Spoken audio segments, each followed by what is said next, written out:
प्रशांत किशोर की पार्टी जनसुराज ने हाल ही में हुए बिहार विधानसभा चुनाव को सुप्रीम कोर्ट में चुनौती दी है और चुनावी नतीजों को अमान्य कर प्रदेश में फिर से चुनाव कराने की मांग की है। इसके लिए पीके की पार्टी ने सुप्रीम कोर्ट में याचिका दायर की है, जिसमें पार्टी ने चुनाव के दौरान बिहार की महिलाओं के खाते में स्वरोजगार के नाम पर 10-10 हज़ार रुपये देने के सरकार के फैसले को गलत बताया है और सरकार के इस फैसले की तुलना पैसे देकर वोट खरीदने से की है।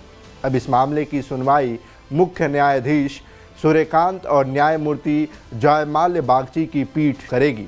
अब ऐसे में सवाल खड़ा हो रहा है कि क्या फिर से बिहार में दोबारा चुनाव कराने की नौबत आ सकती है, यानी 2025 में संपन्न हुए बिहार विधानसभा चुनाव के नतीजों को सुप्रीम कोर्ट अमान्य कर देगा। दरअसल प्रशांत किशोर की पार्टी जनसुराज ने संविधान के अनुच्छेद 32 के तहत याचिका दायर की है और मुख्यमंत्री महिला रोजगार योजना के तहत महिला मतदाताओं के खाते में 10-10 हज़ार रुपये की एडवांस राशि भेजे जाने के फैसले को चुनौती दी है। इसके पीछे जनसुराज का तर्क है कि चुनाव के समय योजना में नए लाभार्थियों को शामिल करना, चुनाव से ठीक पहले प्रदेश में आदर्श आचार संहिता लागू होने के बावजूद महिला लाभार्थियों के खाते में 10-10 हज़ार रुपये भेजना संवैधानिक और चुनावी मानदंडों का उल्लंघन था।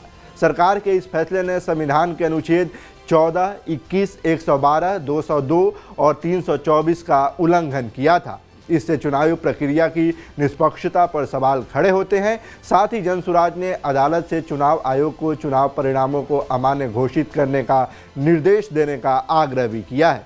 इसके अलावा सुप्रीम कोर्ट में दायर याचिका में जनसुराज ने चुनाव के दौरान मतदान केंद्रों पर तैनात लगभग 1,80,000 जीविका स्वयं सहायता समूहों की महिलाओं की उपस्थिति को भी गैर कानूनी बताया है। याचिका में कहा गया है कि चुनाव के दौरान सरकार के इन फैसलों ने चुनावी प्रक्रिया की अखंडता को और कमजोर किया है। याचिका में संविधान के अनुच्छेद 324 और लोक प्रतिनिधित्व अधिनियम की धारा 123 के तहत भी आपको बता दें कि संविधान के ये अनुच्छेद और धारा चुनाव में भ्रष्ट आचरण से जुड़े मामलों में कार्रवाई से संबंधित है।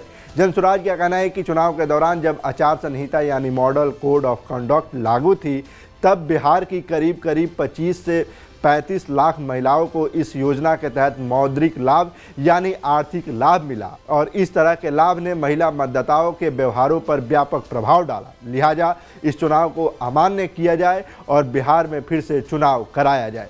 साथ ही पार्टी ने चुनाव आयोग से ऐसे निर्देश जारी करने का अनुरोध किया है, जिससे चुनाव से ठीक पहले सरकार की ओर से जनता को लुभाने के लिए लाई जाने वाली योजनाओं पर लगाम लगाई जा सके।